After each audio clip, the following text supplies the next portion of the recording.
Hello दोस्तों, मैं संदीप कुमार शर्मा स्वागत करता हूं एलटी डबल ट्रेडिंग एकेडमी के यूट्यूब चैनल पे।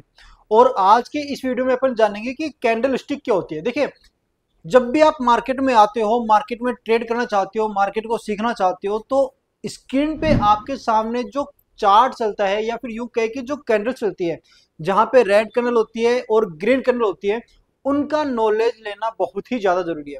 विदाउट उनकी नॉलेज की अगर आप ट्रेड करना चाहोगे तो कभी लॉस होगा, कभी प्रॉफिट होगा, लेकिन ओवरऑल आपकी जर्नी के अंदर आप देखोगे कि आपको लॉस ही हुआ है। क्योंकि जो कैंडल्स होती है वहां पे अगर हमें उनके बारे में पता नहीं होगा कि कौन सी कैंडल पे हमें बाय करना है, कौन सी कैंडल पे हमें सेल करना है, किस कैंडल पे हमें ट्रेड करनी चाहिए, किस कैंडल पे हमें ट्रेड नहीं करनी चाहिए, रेजिस्टेंस कौन सा आता है कैंडल के अकॉर्डिंग, सपोर्ट कौन सा आता है कैंडल्स के अकॉर्डिंग, कौन सा चार्ट पैटर्न वहां पे बनता है, कौन सी टेक्निकल एनालिसिस वहां पे आती है, तो ये सारी चीजों की जानकारी अगर हमें नहीं होगी तो हम वहां पे ट्रेड नहीं कर पाएंगे।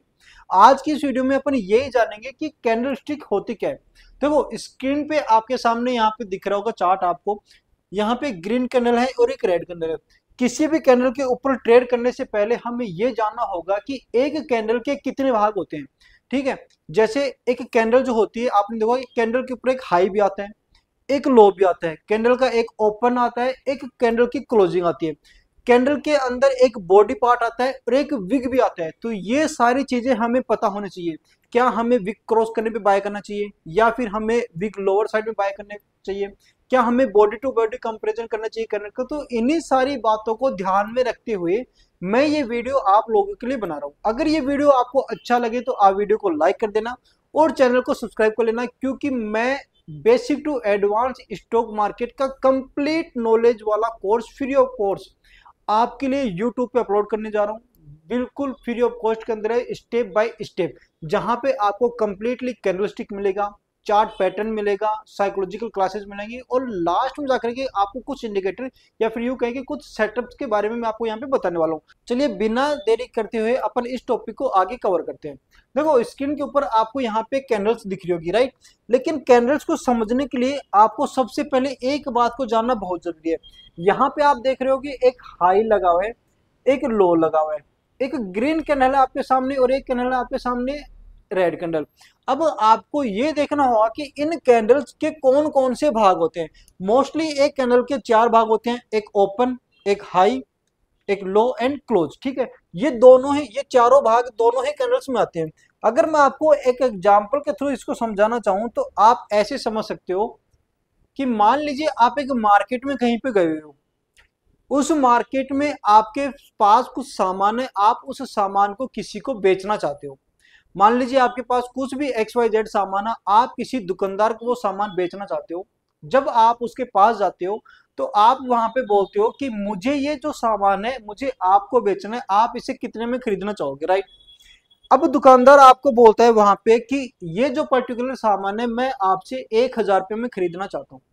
आप उसे 1,000 में बेचने के लिए रेडी हो जाते हो, यस और नो, राइट। आप उसे 1,000 रुपये में बेचने के लिए रेडी हो जाओगे।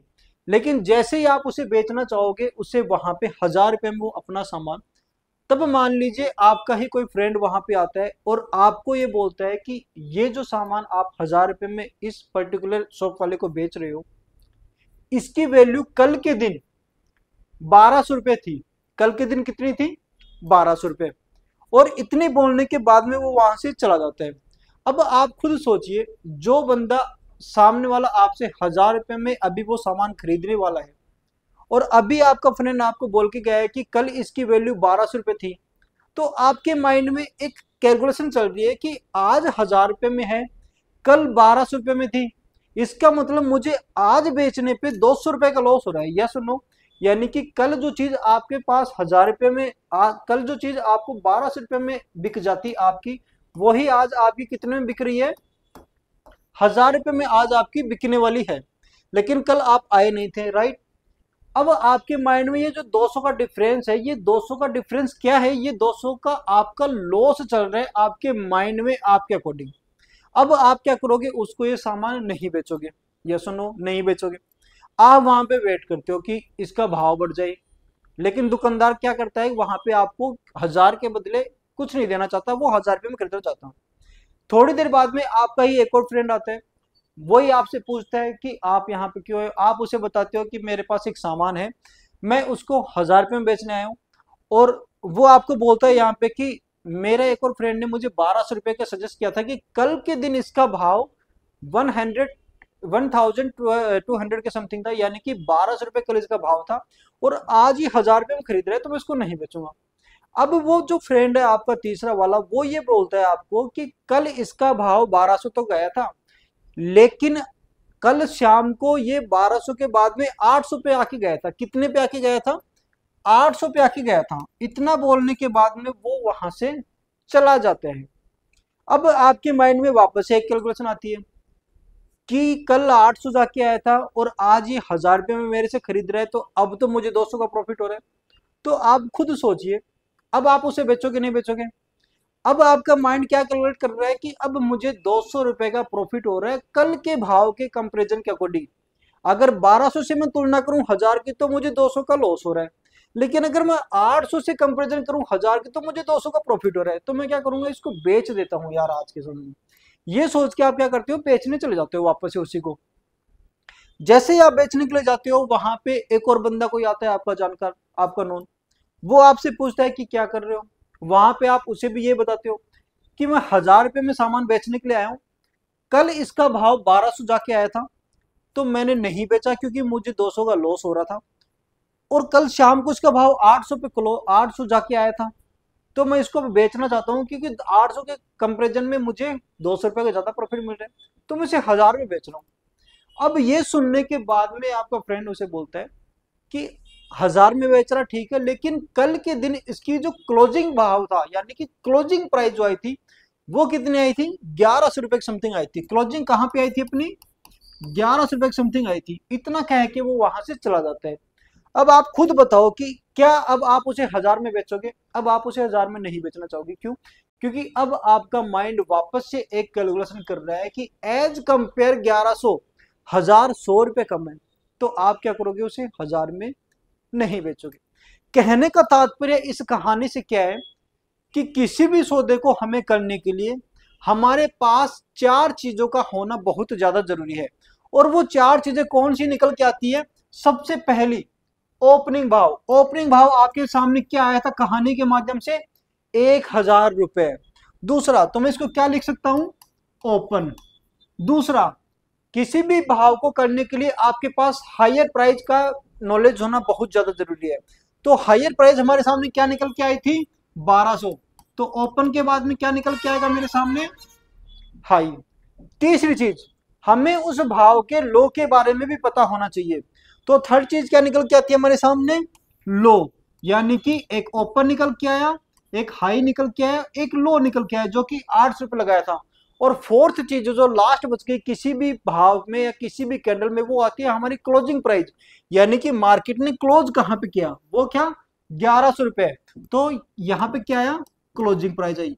तो हमारे सामने एक कैंडल के 4 प्राइस निकल के आती है हमेशा। कौन कौन सी? एक ओपन, एक हाई, एक लो और क्लोज। आई थिंक ये कहानी से आप एक कैंडल के पीछे की मनोदशा समझ सकते हैं कि एक कैंडल के अंदर कौन कौन सी चीजें होती है। अब अगर आपसे कोई भी पूछे कि कैंडल के अंदर कौन कौन सी चीजें होती हैं, कौन कौन से प्राइस इंक्लूड होते हैं, तो आप उसे बता सकते हो। एक कैंडल में एक ओपन होता है, एक लो होता है, एक हाई होता है और एक क्लोज होता है। ये 4 चीजें एक कैंडल में होती है। यहां तक आपको समझ में आ गया। अब आप देखोगे कि रेड कैंडल और जो ग्रीन कैंडल है, इनके अंदर भी अपने 4 प्राइस लिखी हुई है। अगर आप देखोगे तो देखो, ये हाई है, ये लो है, ये ओपन है एंड ये क्लोज है। क्या मैं इसे एक न्यूमेरिकल में दे सकता हूं? जैसे हाई मान लो 1200 है, तो मैं यहां पे लिख सकता हूं कि हाई मेरा प्राइस क्या गया था? 1200 रुपए। ओपन प्राइस क्या आ रही है? तो मैं लिख सकता हूं यहाँ पे ओपन प्राइस मेरी 1000 आ रही है, यानी कि 1000 आ रही है। लो कितना आ रहा है? लो मैं लिख सकता हूं यहाँ पे 800 आ रहा है। और मेरा क्लोजिंग क्या आ रहा है? क्लोजिंग मेरी आ रही है 1100 रुपए। तो ये ग्रीन कैंडल जो बनी है, इसके अंदर ओपन, हाई, लो, क्लोज मेरा आ चुका है। मैं इसको ऐसे भी लिख सकता हूं शॉर्ट के अंदर, OHLC। यानी कि किसी भी कैंडल के बारे में हमें इन 4 चीजों के बारे में पता होना चाहिए। OHLC। O यानी ओपन, H यानी हाई, L मतलब लो और सी यानी कि क्लोजिंग, यानी कि ओपन हाई लो क्लोज, ये हमें पता होना चाहिए। सेम एज कंपेयर अगर अपन रेड कैंडल के बारे में बात करें तो रेड कैंडल में भी देखो दो चीजें तो आपको बिल्कुल सेम मिलेंगी यहाँ पे। कौन सी? एक हाई और एक लो, क्योंकि ग्रीन कैंडल में भी हाई और लो क्या है, बिल्कुल इक्वल आ रहा है। देखो ग्रीन कैंडल का हाई और रेड कैंडल का हाई हमेशा ऊपर रहेगा, और ग्रीन कैंडल का लो और रेड कैंडल का लो जो है वो हमेशा नीचे रहेगा। ऐसा मैं क्यों बोल रहा हूँ? क्योंकि टॉप वाली चीज हमेशा टॉप में रहती है और बॉटम वाली चीज हमेशा बॉटम में रहती है। जो चेंजेस होते हैं, जो फेरबदल होते हैं, वो सिर्फ मिडिल ऑर्डर के अंदर ही होते हैं। आप इसे ऐसे समझ सकते हो कि अगर एक बिल्डिंग है 10 फ्लोर की, अगर 10 फ्लोर की एक बिल्डिंग है तो उसका टॉप फ्लोर हमेशा टॉप में ही रहेगा और बॉटम फ्लोर उसका हमेशा बॉटम ही रहने वाला है, उनके बीच में कभी भी कोई चेंजेस नहीं होगा। अब मान लीजिए ये 10 मंजिल की एक बिल्डिंग है, यहाँ पे अगर टॉप वाले बंदे को नीचे की साइड में आना है तो ये कहां से आएगा? हाई से लो की तरफ आएगा। तो क्या इसके हाई में और लो में कुछ चेंजेस हुआ? नहीं हुआ। अगर बॉटम वाले बंदे को नीचे से ऊपर की तरफ जाना है तो वो कहां जाएगा? लो से ऊपर की तरफ। तो ये नीचे से जब ऊपर जा रहा है तो इसके लिए भी कोई चेंजेस हुआ? नहीं हुआ, क्योंकि दोनों ही, जो नीचे से ऊपर जा रहे हैं और जो ऊपर से नीचे आ रहा है, दोनों के लिए लोवेस्ट पॉइंट कौन सा है? ग्राउंड फ्लोर ही है। और दोनों के लिए हाईएस्ट पॉइंट कौन सा है? टॉप फ्लोर ही है। लेकिन अगर मैं ये बोलूं कि ओपन पॉइंट और क्लोजिंग पॉइंट कौन सा है, तो देखो जो ऊपर से नीचे की तरफ आ रहा है उसके लिए ओपन पॉइंट है टॉप वाला, यानी कि टॉप फ्लोर, और जो नीचे से ऊपर की तरफ जा रहा है उसके लिए ओपन पॉइंट कौन सा है? वो कहां से जा रहा है? ओपन पॉइंट मींस जहां से वो जा रहा है, ये ग्राउंड फ्लोर। तो यहाँ पे ग्रीन कैंडल को अपन इस हिसाब से देखेंगे कि ग्रीन कैंडल जो है वो हमेशा नीचे की साइड से स्टार्ट होकर कहां जाती है? ऊपर की तरफ जाती है। और रेड कैंडल हमेशा कहां से स्टार्ट होकर कहां आती है? रेड कैंडल हमेशा ऊपर से स्टार्ट होकर कहां आती है? नीचे की साइड में आती है। तो ये तो बात हो गई अपनी एक कैंडल की open high low and close की। शॉर्ट में मैंने आपको बता दिया ओपन हाई लो और क्लोज, OHLC। अब बात करते हैं एक कैंडल्स के पार्ट की, यानी कि कैंडल्स के अंदर क्या क्या आता है। एक बॉडी होती है, एक विग होती है। तो किसको बॉडी बोलेंगे और किसको विग बोलेंगे ये आप जान लेते हैं अपन एक बार। देखो ग्रीन कैंडल आपके सामने जो यहाँ पे दिखाई दे रहा है, ये जो भरा हुआ भाग होता है पूरा, चाहे वो रेड कैंडल हो चाहे वो ग्रीन कैंडल हो, ये जो भरा हुआ भाग रहेगा इसको अपन बोलेंगे बॉडी। इसको अपन क्या बोलेंगे? बॉडी या रियल बॉडी भी आप बोल सकते हो, चाहे तो वो रेड कैंडल हो आपकी, चाहे वो ग्रीन कैंडल हो। ये जो भरा हुआ भाग रहेगा पूरा, इसको अपन बोलेंगे बॉडी। और इसके ऊपर ये जो डंडी निकली हुई है अपर साइड में और जो लोअर साइड में, इसको अपन क्या बोलेंगे? लोअर शैडो या लोअर विग, या फिर बोलेंगे अपर शैडो या अपर विग, चाहे वो ग्रीन कैंडल हो या रेड कैंडल हो। सेम ऐसे ही आप देख रहे हो कि रेड कैंडल जो है, अगर मैंने आपको बताया कि भरे हुए भाग को अपन क्या बोलेंगे, अगर ये रेड कैंडल भरा हुआ भाग है तो उसको क्या बोलेंगे? बॉडी बोलेंगे अपन इसको, राइट। और ये जो अपना विग आ रही है हायर साइड में आ रही है और नीचे साइड में जो डंडी आ रही है, इनको क्या बोलेंगे? लोअर विग या लोअर शैडो। तो अभी आपको आई थिंक कैंडल्स के बारे में इतनी जानकारी तो हो गई है कि कैंडल्स का जो भरा हुआ भाग रहेगा, चाहे वो रेड कलर का हो चाहे वो ग्रीन कलर का हो, उनको बोलेंगे बॉडी। उनके ऊपर और नीचे जो डंडी निकली रहेगी उसको अपन बोलेंगे विग, या फिर लोअर शैडो या अपर शैडो या लोअर विग या अपर विग।